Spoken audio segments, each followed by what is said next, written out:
You're listening to Detective Tapes. Hope you enjoy the story. The wind howled across the frost-bitten fields on the outskirts of Chicago, where the Des Plaines River snaked through patches of farmland.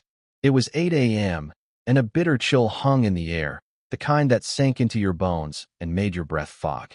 In a sprawling cabbage patch owned by the Willow Creek Co-op, 14 women from the local farming collective were harvesting the season's last crop. The cabbages, a hardy strain bred by the Illinois Agricultural Institute to withstand the brutal Midwestern winter, were ready for picking just before the deep freeze set in. The women worked in rhythm, their breath visible as they swung sickles and hacked at the dense, green heads. The field was alive with the crunch of frost underfoot and the soft chatter of the workers.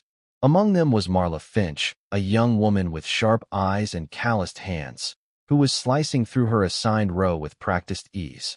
The cabbages were heavy, their leaves crisp and cold, but something caught Marla's attention as she reached for the next one. About 10 paces away, nestled among the orderly rows, was a cabbage that didn't look right. Its leaves were unnaturally bunched, wrapped tightly with coarse hemp rope, as if someone had tied it shut like a parcel. Marla frowned, brushing her gloved hand over the rough twine. "Hey, Clara, Tess, come take a look at this," she called to two women nearby, her voice carrying a mix of curiosity and unease. Clara Voss, a wiry woman with a sharp tongue, ambled over, her sickle dangling at her side. "What's got you spooked, Marla? Think it's hiding gold or something, like in those old fairy tales?" she teased, nudging Tess Harper, who chuckled nervously. "Could be," Marla said, half smiling. "Let's find out." The three women knelt beside the odd cabbage, their fingers working to cut the hemp rope. The twine snapped free, and the leaves unfurled slowly, almost reluctantly. What lay beneath wasn't gold or treasure. It was a human head, pale, waxy, with long, jet-black hair spilling across the frost. The eyes were half open, staring blankly into the gray morning sky. Clara screamed, stumbling backward and dropping her sickle. Tess retched, turning away as her breakfast threatened to come up. Marla froze, her heart hammering in her chest. The field erupted into chaos as the other women rushed over, only to recoil in horror. Some ran, others vomited, their cries echoing across the desolate farmland. The familiar cabbage patch, a place of honest labor, had become a scene from a nightmare. Marla, shaking but resolute, sprinted to the co-op's office to fetch the forewoman, Evelyn King. A no-nonsense woman in her 40s, Evelyn arrived at the scene, her face paling as she saw the head. She forced herself to stay calm, covering the gruesome find with a burlap sack and barking orders. "Marla, stay here and keep watch from a distance. Don't let anyone near it. The rest of you, back to the shed now." Evelyn raced to the nearest phone and dialed the Chicago Police Department. This wasn't just a crime. It was a grotesque spectacle, and it couldn't have come at a worse time. Chicago was gearing up for a historic event, a high-profile diplomatic visit from a European head of state, set to arrive in just over a month.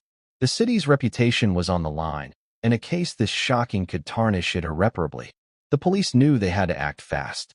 By 9:30 a.m., the cabbage patch was cordoned off, swarming with uniformed officers from the Cook County Sheriff's Department.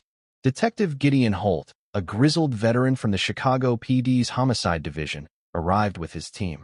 Holt was a man of few words, his face etched with years of chasing monsters. His partner, Detective Lila Moreau, was younger but no less sharp, her keen instincts honed by a relentless drive to prove herself. The crime scene was a mess. The frozen ground was too hard to hold clear footprints, and the constant traffic of farm workers had obliterated any chance of finding usable tracks. Holt crouched beside the head, his gloved hands carefully lifting the burlap sack. The victim was female, likely in her early 20s, with delicate features swollen from exposure. Her dark hair was tied back in a ponytail with a green elastic band, and her face, though distorted, suggested a striking beauty. There were no visible wounds on the head itself, but the clean severance at the neck told a story of precision and brutality. "Female, maybe 20 to 25, Holt muttered, his voice low. "No obvious trauma to the head. Whoever did this knew how to use a blade." Moreau scanned the field, her eyes narrowing. "This isn't a random dump site. The head was hidden, wrapped up like a present. The killer wanted it found, but not right away. Holt nodded, his mind already racing. He turned to a sheriff's deputy nearby. What's around here? Any rivers, ponds, sewers? The deputy shook his head. Just the Des Plaines River, half a mile east. No ponds or sewers nearby, just farmland. Holt exchanged a glance with Moreau. From years of chasing killers, he knew the psychology of disposal. A body chopped up like this meant the killer was trying to scatter the evidence, likely along a single route to minimize risk. If the head was here, the rest of the body was probably close by, most likely in the river. Get a dive team out here, Holt ordered, and call in the harbor patrol. If there's more of her, it's in the Des Plaines. By noon, the river was crawling with boats. Local fishermen, conscripted for their knowledge of the currents, used heavy nets designed for catching large fish. The mood was grim as they trawled the icy waters. 2 hours later, a shout went up from one of the boats. A fisherman hauled up a heavy oilcloth sack, tied with hemp rope. Inside was a human torso, pale and bloodless. Over the next hour, 11 more sacks were pulled from the river, each containing a piece of the same woman. 13 parts in total, including the head from the cabbage patch. The remains were sent to the Cook County morgue, where Dr. Felix Navarro, the chief medical examiner, worked through the night to reassemble the body. The victim was a woman, approximately 5 feet 3 inches, 140 pounds, with a curvaceous build. She was between 19 and 23 years old, and the time of death was estimated at 60 to 65 hours prior to discovery. The cause of death was mechanical asphyxiation, strangulation, most likely. Her stomach contained traces of corned beef and rye bread, partially digested, suggesting she'd been killed 1 to 2 hours after her last meal. Navarro's report was chilling. The cuts were clean, executed with a heavy, sharp tool, likely a cleaver or axe. Whoever did this was strong, Navarro told Holt over the phone, and skilled. The precision suggests someone familiar with butchery, carpentry, or maybe even surgery. A butcher, a carpenter, or a chef, perhaps. Holt hung up, his jaw tight. The killer was no amateur, and the timing couldn't be worse. With the diplomatic visit looming, the mayor's office was breathing down the department's neck. A case this gruesome could spark a media frenzy, and if word got out, it could jeopardize Chicago's image on the world stage. The feds were already sniffing around, whispering about national security implications. Holt and Moreau had one order: solve it fast, or heads would roll, figuratively, and maybe literally.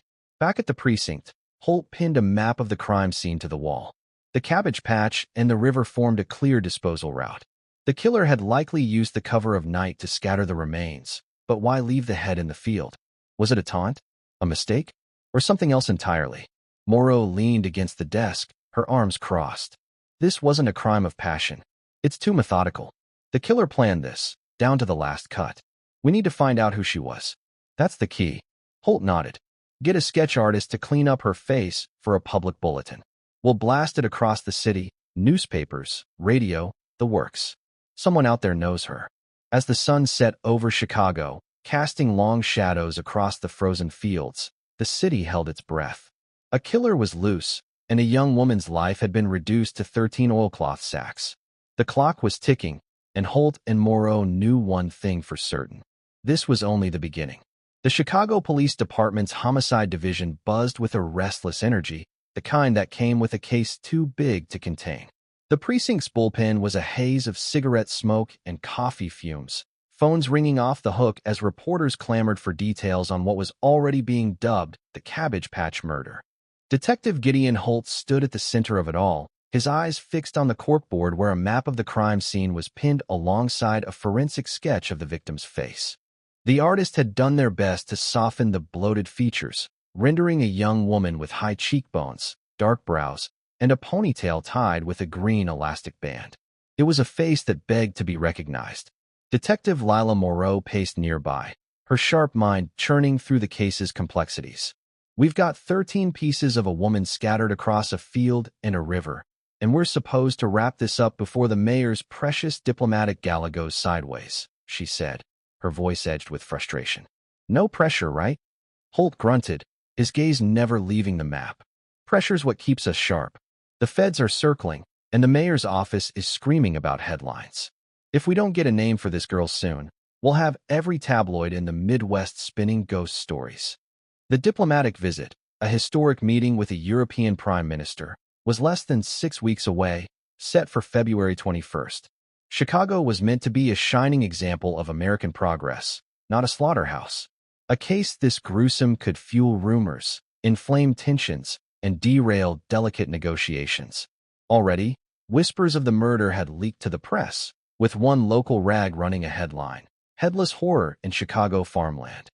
The article was vague but lurid, hinting at a serial killer prowling the city. Holt knew it was only a matter of time before the story crossed state lines, and maybe the Atlantic. The team's first task was identifying the victim. Without a name, they were chasing shadows. The forensic report from Dr. Navarro offered a few clues. The woman was 19 to 23, 5 feet 3 inches, about 140 pounds, with a sturdy build. Her hands bore faded calluses, suggesting a history of manual labor, though the softening skin hinted she'd stopped working with her hands recently. Her teeth showed where from a diet of tough, cheap food, maybe bread or hard grains, but no dental work, no fillings. The corned beef and rye in her stomach pointed to a distinctly Chicago meal, likely from a diner or deli. It wasn't much, but it was a start. Holt had ordered the victim's sketch and description distributed citywide, plastered on telephone poles, handed out at factories, and broadcast on local radio. Female, early 20s, dark hair, found deceased January 3rd. Contact CPD with any information. The bulletin was deliberately vague, omitting the gruesome details of the dismemberment to avoid panic. But the city was already on edge, and the lack of specifics only fueled speculation. By noon, the first tip came in. A woman named Beatrice Langston, a seamstress from the near west side, called the precinct, her voice trembling. "I saw that sketch in the paper," she said. "It looks like my neighbor's daughter, Sadie Finch. She's been gone a week or two." Holt and Moreau drove to the address Beatrice provided, a sagging tenement in a working-class neighborhood where the air smelled of coal and desperation. Beatrice, a wiry woman in her 50s with gray-streaked hair, met them at the door. "Sadie's a good girl," she insisted, clutching a handkerchief. "Works as a cleaner at a warehouse down by the docks. But she hasn't been home lately. Her folks said she's staying at work, but that picture, it's her eyes." The detectives exchanged a glance. Holtzgett told him this was a long shot, but they couldn't afford to dismiss any lead. They knocked on the door of Sadie's parents, a weary couple named Amos and Ruth Finch. The Finches were cagey, their answers clipped. "Sadie's fine," Amos said, avoiding eye contact. "She's at the warehouse, lives there most days." "Long hours?" Moreau pressed them. "We checked with the warehouse. They said Sadie quit 2 weeks ago. No notice, no explanation. Care to clarify?" Ruth's face crumpled, and Amos shifted uncomfortably. After a tense silence, Ruth broke. She got herself in trouble," she whispered. "Pregnant. Out of wedlock. We sent her to stay with kin in Indiana to sort it out. People talk, you know. We couldn't have the neighbors judging." Holt's jaw tightened. "Sort it out" likely meant a back-alley procedure, the kind that left girls bleeding out in motel rooms. "Is she still in Indiana?" he asked. Amos nodded quickly. "Yes, sir. She's fine. Writes us letters. That picture ain't her." Moreau wasn't convinced. "We'll need to confirm that. Give us the address." The Finches provided an address in rural Indiana, and Holt radioed the precinct to wire a request to the local sheriff. By evening, the response came back. Sadie Finch was alive, recovering from a botched abortion that had nearly killed her. She was shaken but breathing, her story matching her parents'. Another dead end. The next morning, January 5th, a second tip came in, this one from a factory worker in the Uptown district. "That sketch," the man said over the phone. "It's my cousin, Nora Calloway. She's 22, works at a meatpacking plant. Haven't seen her in a month." Holt and Moreau met the caller, a burly man named Eddie Calloway, at a diner near the stockyards. Eddie's hands shook as he slid a photo across the table, a young woman with dark hair and a shy smile. "Nora's quiet," he said. "Keeps to herself. Last I heard, she was taking night classes, trying to better herself. Then she just vanished." Holt studied the photo. The resemblance to the sketch was uncanny, but something nagged at him. "Any distinguishing marks?" "Scars, dental work." Eddie hesitated. "She had a filling in her back molar, Got it a couple years ago after a cavity. Holt's heart sank. The victim's teeth were untouched, no fillings. He exchanged a look with Moreau, who shook her head slightly. "We'll check it out," she said, her tone gentle but firm. But it might not be her. A quick call to the morgue confirmed it. The victim wasn't Nora Calloway. The dental records didn't match. Eddie's face fell when they told him, but he mentioned something else. Nora's been mixed up with a rough crowd lately. Some guy at the plant, a line worker named Cal Driscoll. Shady type. Maybe check him out. Holt jotted down the name, though it felt like another thread leading nowhere. The investigation was stalling, and the clock was merciless. The mayor's office had called twice that day, demanding progress. Worse, the press was getting bolder. A Chicago Tribune columnist had picked up a rumor from a source close to the investigation, claiming the victim had been torn apart by a gang of sadists. The story was nonsense, but it was spreading, and Holt knew it could reach the international wires. If the European delegation caught wind of it, they might cancel the visit, citing safety concerns. Back at the precinct, Holt stood before the team, his voice low but commanding. "We're missing something. The killer didn't just dump her, he staged her. That head in the cabbage patch wasn't an accident. He's playing with us. We need to know who she was, and we need it yesterday." Moreau tapped the map on the corkboard. "The river's our best bet. Someone must have seen something. Those sacks didn't float themselves. We need to canvass the neighborhoods along the Des Plaines, talk to anyone who was out that night." Holt nodded. "And we lean on the public. Get the bulletin out wider. Factories, bars, churches. Someone knows this girl." As night fell, the city's lights glittered against the cold, but a darkness lingered beneath. The killer was out there, and Holt could feel him watching, waiting for their next move. The investigation was a house of cards, and one wrong step could bring it crashing down. The Chicago Police Department's Homicide Division was a pressure cooker, the air thick with tension and the acrid tang of burnt coffee. Detective Gideon Holt stood before a cluttered corkboard, his eyes bloodshot from sleepless nights. Pinned to the board were the victim's forensic sketch, a map of the Des Plaines River, and a growing stack of dead-end leads. The Cabbage Patch murder had gripped the city, and the clock was ticking louder than ever. With the European Prime Minister's visit just weeks away, the mayor's office was on edge, and the press was circling like vultures. A single misstep could turn Chicago into a global embarrassment. Detective Lila Moreau sifted through a pile of tip reports, her frustration palpable. "We've got nothing," she said, tossing a file aside. 2 false IDs, a dozen crank calls, and a tabloid claiming the killer's a cult leader. "We're chasing our tails." Holt rubbed his temples. "We're not chasing. We're digging. The killer's smart, but he's not invisible. Someone saw something. They always do." The victim remained a ghost. The forensic profile painted a picture.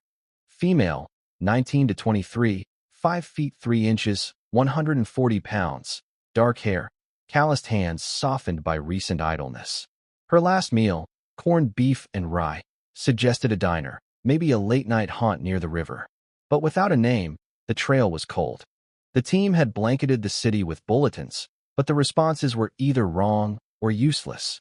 The pressure from above was relentless. A Fed had even shown up that morning, hinting that the case could complicate international relations. Holt didn't care about politics. He cared about justice, but he knew a media firestorm could bury them. The breakthrough came at 2 p.m. from an unexpected source. A precinct clerk burst into the bullpen, waving a memo. "Got a call from a community board in Englewood," she said. "A guy named Walter Creed, some low-level city worker. Says the sketch looks like a girl he knows, daughter of a man named Harlan Voss." Holt's pulse quickened. Englewood was a gritty neighborhood, not far from the river's path. "Get us an address," he said, grabbing his coat. Moreau was already halfway to the door. The detectives arrived at a rundown row house on South Racine Avenue, where Walter Creed waited on the stoop. He was a nervous man in his 40s, with a patchy beard and darting eyes. "I didn't want to say nothing at first," Walter admitted, glancing over his shoulder. "Harlan's got a temper. But that sketch, it's got to be his girl, Ivy." "Tell us about Ivy," Moreau said, her notebook open. Walter hesitated. "Ivy Voss, maybe 21. Lives with her folks, Harlan and May. She worked odd jobs, cleaning, factory work, till last year, when she got sent to a rural program in Wisconsin. Government thing, you know, to help farms. Came back a few months ago, but she's been off. Keeps to herself. Holt's mind raced. A young woman, manual labor, recently returned to the city. It fit the victim's profile. Why'd you wait to call? He asked, his tone sharp. Walter shrank back. Last week, I stopped by Harlan's place, showed him the sketch. Said it looked like Ivy, asked if she was okay. He blew up, said I was cursing his family. Claimed Ivy's in Wisconsin, still working, and she's fine. But, I don't know. That sketch is her, I swear. Morrow frowned. Harlan's hiding something. Let's talk to him. They knocked on the Voss's door, a peeling slab of wood in a house that sagged under years of neglect. Harlan Voss answered, a hulking man with a graying beard and eyes like flint. May, his wife, hovered behind him, her face pinched with worry. What's this about? Harlan growled. We're investigating a homicide, Holt said, holding up the sketch. We have reason to believe this might be your daughter, Ivy. Harlan's face darkened, but his voice stayed steady. That ain't Ivy. She's in Wisconsin, working at a dairy co-op. Sent us a letter last month. You're barking up the wrong tree. Morrow stepped forward, her gaze unflinching. Mind showing us that letter? And giving us the co-op's address? Harlan hesitated, just long enough for Holt to notice. May wrung her hands, her eyes darting to her husband. After a tense moment, Harlan produced a creased envelope from a drawer. The postmark was dated December 1st, 1971, from a town called Elkhorn, Wisconsin. The letter was brief, written in a neat hand. Asterisk, doing fine, works hard but steady. Miss you. Ivy. Asterisk. Holt wasn't convinced. A letter from a month ago proved nothing. We'll need to verify her whereabouts, he said. If she's safe, this'll clear things up. Harlan's jaw tightened, but he scribbled down an address for the co-op. Holt radioed the precinct to contact the Walworth County Sheriff's Office in Wisconsin, requesting an urgent check on Ivy Voss. As they left, Moreau glanced back at the Voss's house. He's lying, she said quietly. Did you see his hands? Shaking like he's got a secret. Holt nodded. If Ivy's not in Wisconsin, we've got our first real lead. Back at the precinct, the team expanded their search. Holt ordered a canvass of Englewood, focusing on the riverfront neighborhoods where the oilcloth sacks had been dumped. Officers knocked on doors, questioned dock workers, and handed out sketches. Meanwhile, Morrow dug into the victim's physical evidence. The faded calluses on her hands suggested a working-class life, but the softening skin hinted at a recent change, maybe a new job or no job at all. Her teeth, worn but unblemished, ruled out dental records as a quick ID method.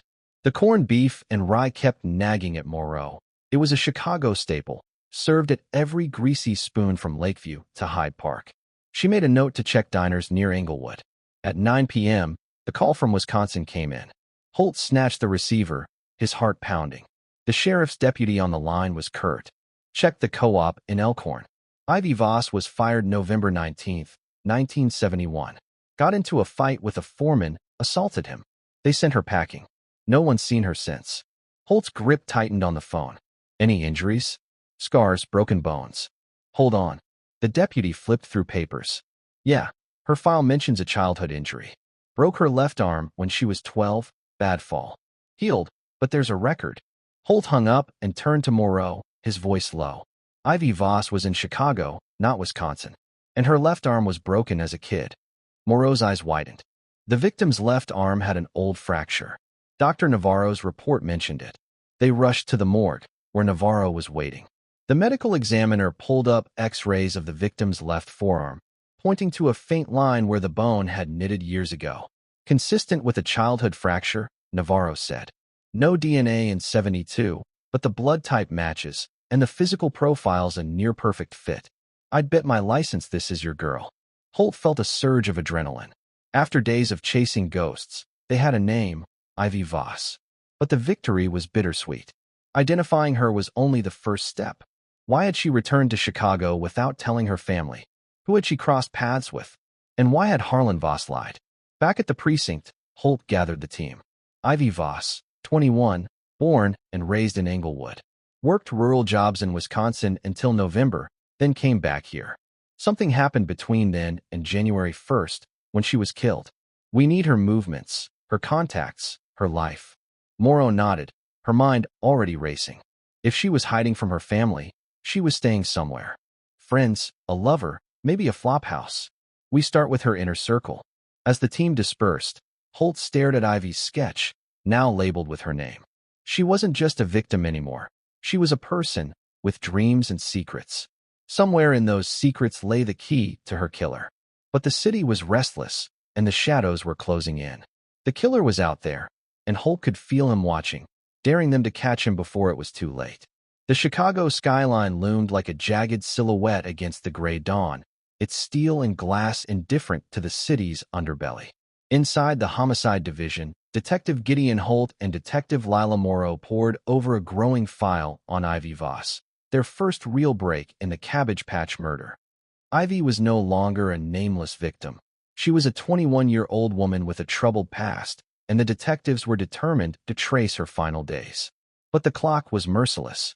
The European Prime Minister's visit was 5 weeks away, and the mayor's office was leaning hard, demanding a resolution before the city became a punchline in international headlines.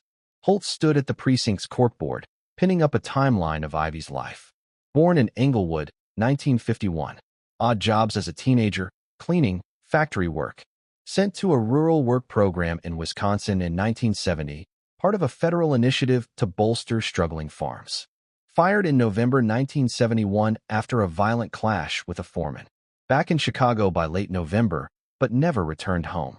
Somewhere in those 6 weeks, she'd crossed paths with a killer. Morrow sipped bitter coffee, her eyes scanning a list of Ivy's known contacts. She didn't want her family knowing she was back, she said. That's why Harlan lied. He's ashamed, or he's hiding something worse. Holt nodded, his jaw tight. We need her movements from November 19th to January 1st. Where was she living? Who was she with? The team split up.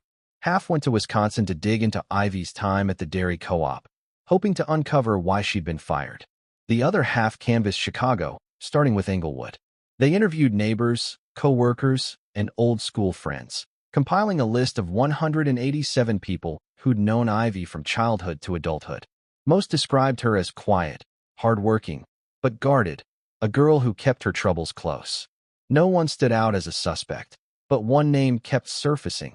Ellie Shaw, a childhood friend who lived in a cramped apartment near the Des Plaines River. Holt and Morrow found Ellie at her job, a textile mill in Pilsen. She was a wiry woman of 22, with nervous hands and eyes that darted like a cornered animal's. Yeah, I knew Ivy, Ellie admitted, wiping sweat from her brow.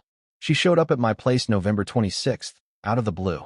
Said she was done with Wisconsin. Too hard. Too many fights with folks at the co-op. Wanted to stay in Chicago, but didn't want her folks knowing. Did she say why? Morrow asked, her pen poised. Ellie hesitated, glancing around the noisy mill. Ivy. She was different when she came back. Jumpy, like she was running from something. She stayed with me a couple weeks, but it got weird. Weird how? Holt pressed. Ellie lowered her voice. She'd go out at night, late. Come back near dawn, looking like she hadn't slept. Her clothes were off, you know? Too flashy for her. I got suspicious, followed her one night. Saw her on a street corner in Uptown, talking to men. She was working the streets. Morrow's stomach twisted. Prostitution wasn't uncommon in Chicago's rougher neighborhoods, but it was a dangerous life, especially in 1972 when the trade was underground, unregulated, and preyed upon by predators. Did you confront her? She asked. Yeah, Ellie said, her voice breaking. I asked why she'd do it. She said she had no choice, needed money, didn't want to go home. Said her dad, Harlan, was a mean bastard. Beat her growing up, worse when she dated a boy as a teen. She was scared of him. I tried to help, but what? Holt said, his tone sharp. Ellie's eyes filled with tears. My husband, Roy, got too close to her.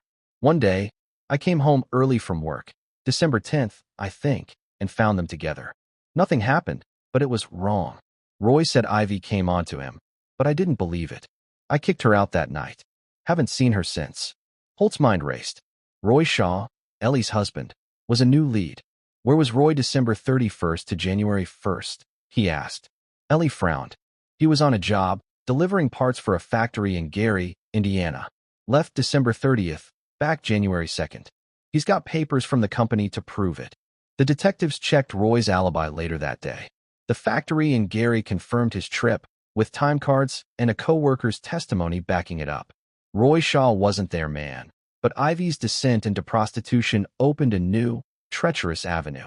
Her clients could be anyone, Johns, pimps, or worse. The pool of suspects had just grown exponentially. Back at the precinct, the media storm was worsening. A New York paper had picked up the story, exaggerating wildly. Chicago slasher dismembers woman in ritual killing.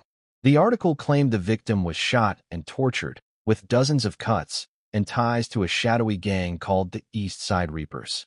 It was pure fiction, but it was spreading, and Holt knew it could spook the European delegation. The mayor called, furious, demanding a press conference to quell the rumors. Holt refused. He wasn't about to tip the killer off. Instead, he doubled down on the riverfront. The oilcloth sacks, tied with hemp rope, were common, sold at every hardware store in Chicago. But the disposal route, Englewood to the Des Plaines River, suggested a local.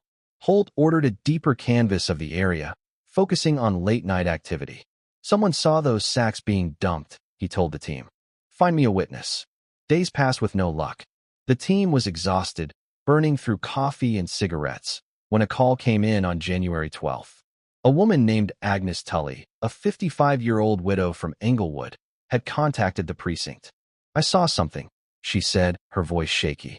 That night, January 2nd, around 3 a.m., Holt and Morrow met Agnes at her small house, its backyard abutting the river. She was a tough, weathered woman who grew vegetables for extra cash, selling them under the table to avoid trouble with the city's strict regulations. I don't sleep much, Agnes said, clutching a chipped teacup. I was out back, loading my truck with produce to sell at dawn. Heard a splash, big one, down by the river. I hid behind my shed and saw a man, average build, riding a bicycle. He tossed 2 big sacks into the water, then pedaled off. Had more sacks tied to his bike. Did you see his face? Morrow asked, leaning forward. Agnes nodded. Moonlight was bright. I'd know him if I saw him again. Holt's pulse quickened. A witness. A real one. Why wait to come forward? He asked. Agnes looked away. I sell my stuff off the books. Thought if I talked, the cops might hassle me. But then I heard about the reward, and I couldn't stay quiet. That poor girl. Holt didn't care about her side hustle. We'll need you to look at some photos, he said. And we'll keep your name out of it. Agnes's description matched the killer's profile. Methodical, local, strong enough to carry heavy sacks. The bicycle was a clue, common in Englewood, but it narrowed the search. Holt ordered a list of men in the neighborhood with trades involving heavy tools. Butchers, carpenters, factory workers. The list was long, but it was a start. As they left Agnes's house, Moreau's eyes gleamed with determination. We're getting closer, Gideon. He's in Englewood. I can feel it. Holt nodded, but his gut churned. The killer was bold, dumping bodies under moonlight. He wasn't just hiding. He was taunting. And with the city on edge and the world watching, Holt knew they had to move fast. Ivy's secrets were unraveling, but the killer was still a shadow, and every day brought them closer to disaster. The Chicago wind tore through Englewood like a blade, carrying the bite of winter and the weight of a city on edge. Inside the homicide division, Detective Gideon Holt hunched over a desk littered with reports, his eyes burning from too little sleep and too much coffee. The corkboard on the wall was a chaotic tapestry of clues. Ivy Voss's forensic sketch, a map of the Des Plaines River marked with red pins where the oilcloth sacks were found, and a list of 142 men in Englewood with trades involving heavy tools. Butchers, carpenters, factory workers. The Cabbage Patch murder was a festering wound, and with the European Prime Minister's visit just over a month away, the pressure from the mayor's office was suffocating. The press was worse, spinning tales of a Chicago slasher tied to phantom gangs, threatening to derail the city's global image. Detective Lila Moreau stood by the window, staring at the gray skyline. We're close, Gideon, she said, her voice steady despite the exhaustion etched into her face. Agnes Tully's sighting. Man on a bicycle, middle of the night, dumping sacks. That's our guy? He's local, he's strong, and he's cocky. Holt nodded, his jaw tight. Agnes Tully's account was their best lead yet. A man, average build, tossing heavy sacks into the Des Plaines River at 3 a.m. on January 2nd, pedaling away with more tied to his bicycle. The moonlight had given Agnes a clear view of his face, and she swore she'd recognize him. But Englewood was a maze of tenements and factories, and bicycles were as common as streetlights.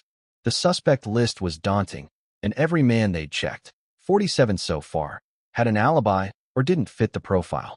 Dr. Navarro's forensic report kept nagging at Holt. The killer's cuts were precise, the work of someone skilled with a cleaver or axe. A butcher, a carpenter, maybe a chef. Someone who knew how to carve.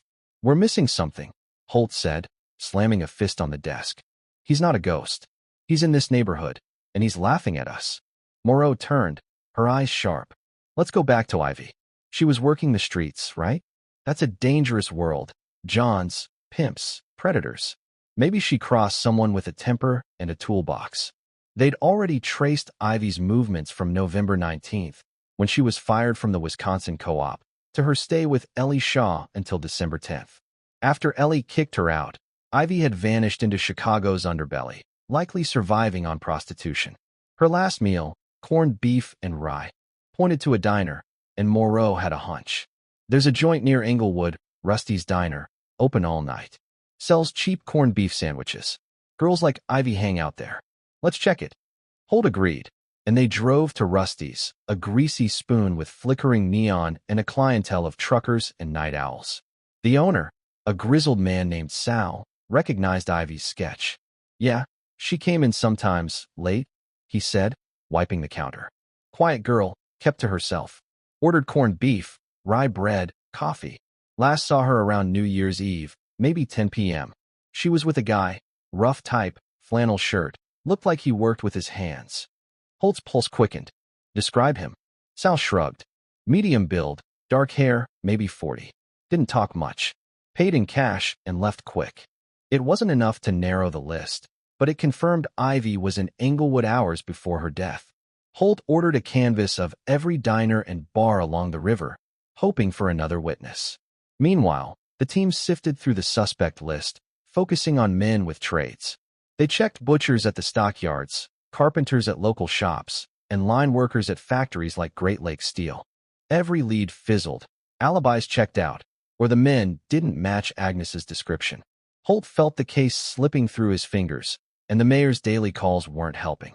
A new headline in the Tribune screamed, "Chicago's butcher still at large," with a wild claim that the victim was hacked into 20 pieces.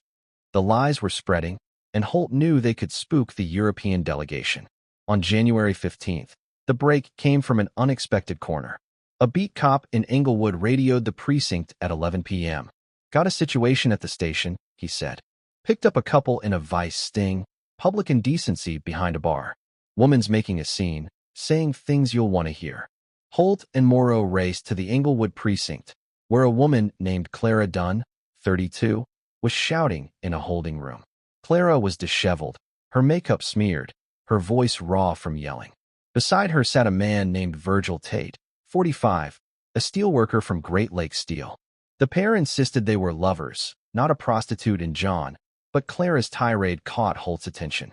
"You cops are useless," she screamed at the officer taking her statement. "Out here busting folks for kissing, while some maniac's chopping girls into 13 pieces and getting away with it. You can't catch a real killer, but you've got time for this nonsense." Holt froze. 13 pieces. The detail hadn't been released. Not to the press, not to the public. Even the fishermen who'd pulled the sacks from the river didn't know the exact count, only what they'd found. Holt signaled the officer to step out and brought Clara to a private room, Moreau at his side. "Clara," Holt said, his voice calm but razor-sharp, "how do you know about the 13 pieces?" Clara's face paled, her defiance crumbling. I heard it somewhere. People talk, you know." "Bull," Moreau snapped, leaning in. "That number wasn't in the papers. Not on the radio. You know something. Talk, or we start digging into your life, your family, your friends, everyone. You want that?" Clara's hands shook.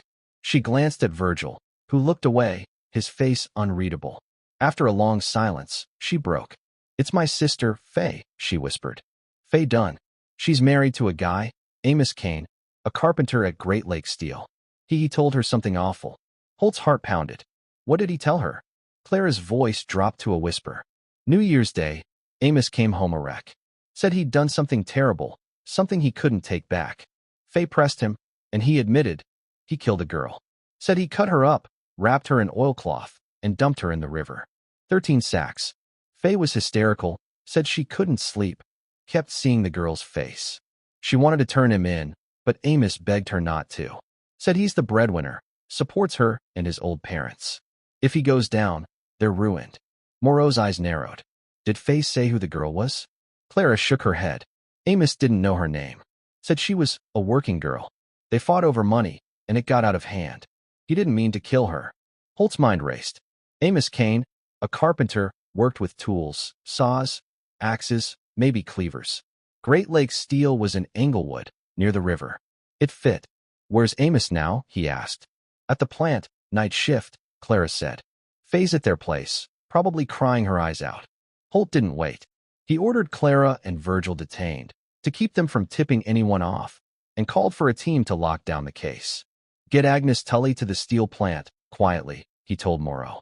Have her ID Kane from a distance. And get a warrant for his place, now. By 2 a.m., the detectives were at Great Lakes Steel, a hulking factory that smelled of oil and metal.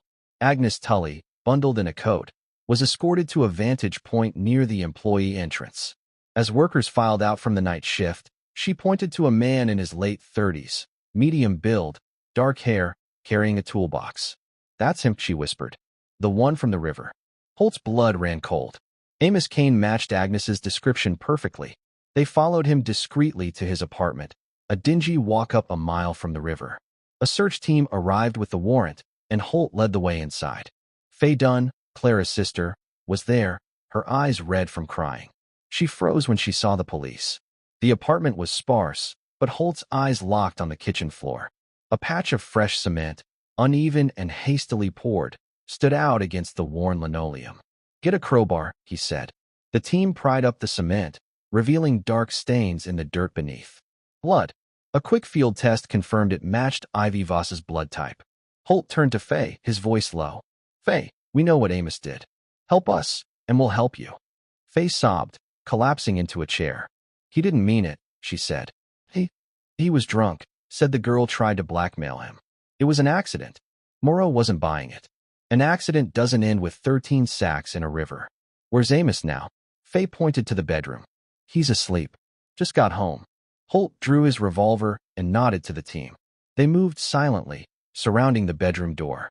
Inside, Amos Kane lay snoring, oblivious to the noose tightening around him. As Holt kicked the door open, the carpenter jolted awake, his eyes wide with fear. Amos Kane, Holt said, his voice like steel, you're under arrest for the murder of Ivy Voss. Kane's face crumpled, and Holt knew they had him. But as they cuffed him, a question gnawed at Holt. Why the cabbage patch? Why leave Ivy's head there, wrapped like a grotesque gift? The answer was close, but the killer's motives were still a shadow, and Holt wouldn't rest until every secret was dragged into the light. The interrogation room at the Englewood precinct was a concrete box, lit by a flickering fluorescent bulb that buzzed like a trapped insect. Amos Kane sat slumped in a metal chair, his wrists cuffed, his face a mask of sweat and defeat. The carpenter's toolbox, seized from his apartment, lay open on a table nearby, its contents, saws, chisels, a heavy cleaver, glinting under the harsh light. Detective Gideon Holt leaned against the wall, his arms crossed, his eyes boring into Kane like a predator sizing up prey. Detective Lila Moreau paced, her notebook open, her voice sharp as she fired questions. Start talking, Amos, Moreau said, slamming a photo of Ivy Voss on the table. We've got your wife's statement, your sister-in-law's slip about the 13 sacks, blood under your kitchen floor, and a witness who saw you dumping bodies in the river. You're done. Tell us why you killed her. Kane's eyes darted to the photo, then away, his hands trembling. I didn't mean to, he mumbled, his voice barely audible. It got out of hand. Holt stepped forward, his voice low and menacing. Out of hand doesn't cut a girl into 13 pieces and wrap her head in a cabbage patch. You planned this. You wanted her found. What? Kane's shoulders shook, but he stayed silent. Holt exchanged a glance with Moreau. They'd been at this for hours, since Kane's arrest at 2:30 a.m. The evidence was ironclad. Agnes Tully's identification, the blood matching Ivy's type, Faye Dunn's tearful confirmation that Amos had confessed to her. But Kane's motive was a shadow, and Holt needed answers.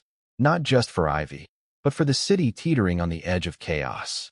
The European Prime Minister's visit was 4 weeks away, and the mayor's office was screaming for closure. The press had caught wind of the arrest, and headlines were already shifting from Chicago slasher to Carpenter caught in gruesome killing.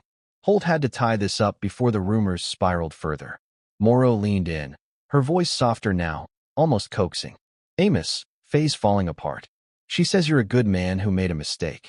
Help us understand. What happened with Ivy? Kane's resolve cracked, his eyes welling up. She was a nobody, he said, his voice breaking.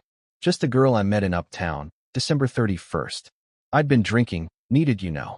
She was on the corner, looking half froze. We talked price, went to a motel off Halstead. Things were fine at first. Holt's jaw tightened. Ivy's life, reduced to a transaction in a seedy motel. Keep going, he said. Kane swallowed hard. After, she got pushy. Said she knew me, recognized me from the steel plant. Said I was married, had a good job, and she'd tell Faye unless I paid her more. Hundreds, every week. I couldn't afford that. I'm the only one keeping my folks and Faye afloat. I panicked. Moreau's eyes narrowed. So you strangled her? Kane flinched. I didn't mean to kill her. We argued. She kept yelling, threatening to ruin me. I grabbed her, just to shut her up. Next thing I knew, she wasn't moving. I was drunk, scared. I didn't know what to do. Holt's mind flashed to Dr. Navarro's report. Mechanical asphyxiation. Death 1 to 2 hours after Ivy's last meal of corned beef and rye, likely around midnight on January 1st. Kane's story fit the timeline, but the dismemberment was no accident. You could have dumped her whole, Holt said. Why cut her up? Why the river? Why the cabbage patch? Kane's eyes dropped to the table, his voice a whisper. I work with tools. I'm good with them. Thought if I cut her up, spread her out, it'd be harder to find. Used oilcloth from the plant, hemp rope from my shed. The river's close. Figured the current would take her away. Took my bike. Made trips over 2 nights, January 1st and 2nd. Moreau stopped pacing, her voice cold. And the head. Why leave it in that field, wrapped like some sick joke? Kane's face twisted, a mix of shame and defiance. That wasn't planned. I was going to dump it with the rest, but I got spooked. First night, I was riding to the river, and I heard voices. Workers from the co-op, checking the fields. I panicked, hid in the cabbage patch. Saw those big cabbages, figured I could stash it there, come back later. Tied it up with rope, made it look like a plant. Meant to get it the next night, but you found it first. Holt's stomach churned.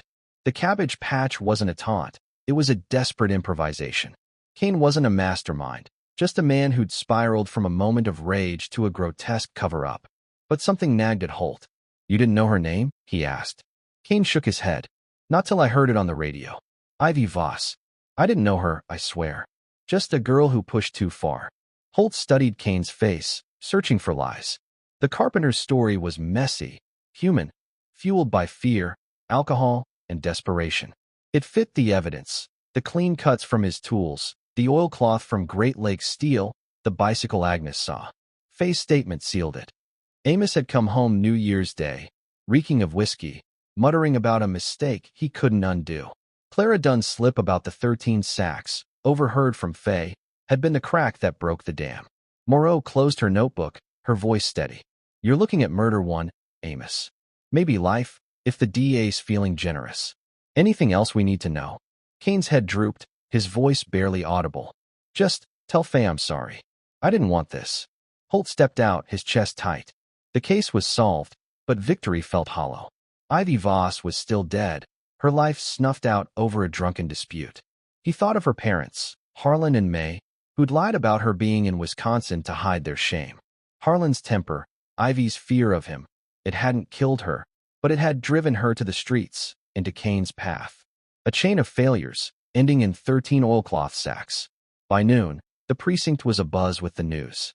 Kane was booked for first-degree murder, with enough evidence for a slam-dunk conviction. The mayor's office called, ecstatic, demanding a press conference to trumpet the win. Holt let the brass handle it.